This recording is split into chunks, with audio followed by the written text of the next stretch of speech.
Mario Lopez. What's up, I'm Mario Lopez. Joining us now on Zoom, the Bachelorette Katie Thurston and her fiance, Blake Moynes. Welcome to the show and congratulations. Thank you. So y'all look happy and in love. What was it like to watch the season unfold on TV? I mean, it's a weird experience that most people don't have to go through watching, your exes with your fiance, but we've survived that and we're just ready to be out in public now and experience the real world. Yeah, it is. I got to imagine it's kind of tough because then you don't know how it's edited and then you have to know for dramatic purposes, they have to go in certain directions. So Blake, what made you want to shoot your shot with Katie after you were on previous season? Yeah, it was how she kind of handled herself on Matt James. She was very not perfect. She came in very raw, just very raw and open and handled herself.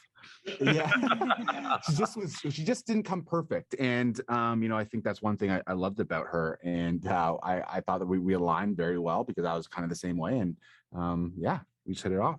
So Katie, Blake basically called you a hot mess. I'm kidding. After the ways that Michael and Greg left the show, what inspired you to finish out the season? Actually, I got to talk to Desiree, who was a previous Bachelorette, and something kind of similar happened to her. And she had inspired me to continue. You're that close to the end of your journey, whether you end up alone or engaged or with a boyfriend. She's like, you owe it to yourself. You owe it to these men to see it to the very end. And so I was like, all right, I picked myself up off the floor and just kept moving forward. That's what you got to do. Blake, was there any doubt about proposing when you saw Katie had a tough time getting over Greg?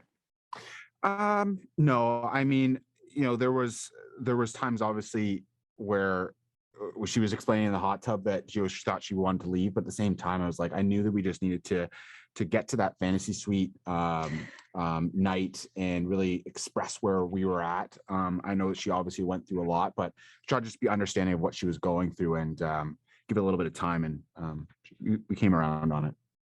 Very mature approach. Katie, you decided to let Justin go before the fantasy suites. What was the moment when your mind was finally made up? Like, all right, this dude's got to go.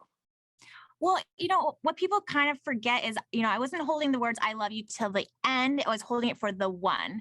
And when I realized Blake was the one, it really wouldn't be fair to Justin or myself or even, Blake to continue to pursue Justin. And so I just really had to do what was best for everybody and say our goodbyes. And Blake, is Katie's family opening up to you? Are they warm? Yeah, I'm excited for that beer with Aunt Lindsay, and I might just document it. No, you know what? I'm excited to meet her family and have Aunt Lindsay see us in real life, and maybe it'll make more sense to her now that she sees us together. Because in that time she was really on me, but rightfully so. Yeah. So what's next? Are we planning a wedding? Are we taking our time? What are next steps?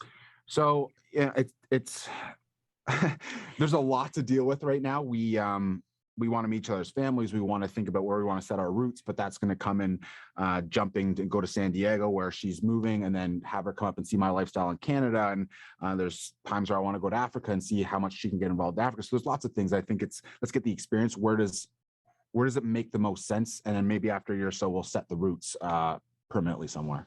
Start racking up the miles in the meanwhile. Okay. Yeah. Let's talk Bachelor in Paradise quickly. It premieres on Monday, and Becca just joined the cast. Who are you two interested in seeing this season? Oh my gosh. I mean, any of my exes from my season, I'm just excited to watch because we both know those guys pretty well at this point. Yeah. But also I have friends that are going to be there, like Tammy from Peter Weber's season and Jasenia from my season on Matt's time. So it's just going to be fun for us to both watch it because I want to say almost know everybody to some degree. So we're going to be seeing it in a very different lens compared to the average viewer. Yeah, I know all the guys from the past 2 seasons, which there's a lot of strong personalities there. Kenny is one of them. Noah, and so I'm curious to see how those guys intertwine with the season I was just on. Do they have like Bachelor reunions, or is there conventions, or because there's so many seasons now? You would think, yeah. Right? I mean, I think there used to is there be like a Comic-Con for bachelors? It's not a bad idea. Yeah, not a bad idea. Pre-COVID, maybe. Yeah.